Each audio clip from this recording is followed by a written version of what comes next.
Abbiamo accarezzato i nostri anziani, li abbiamo curati, insieme ai malati di coronavirus intanto applaudivamo medici e infermieri, ritrovavamo mestieri e piaceri antichi, tutti abbiamo fatto la pizza in casa. Così abbiamo riscoperto le mani e poi ce le siamo lavate, abbiamo reimparato a farlo e ora le celebriamo. È la giornata mondiale dell'igiene delle mani insieme alla mascherina, l'arma numero 1 per sconfiggere le infezioni.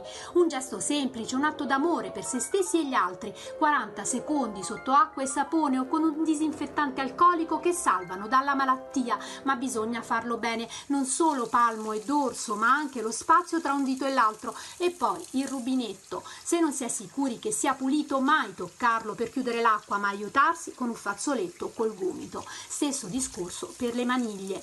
E però ancora per tanti nel nostro paese lavarsi le mani è un gesto raro. Fino a metà delle infezioni legate alla cura e all'assistenza potrebbero essere prevenute, secondo l'Organizzazione Mondiale della Sanità, proprio tenendo le mani pulite. Si alzano i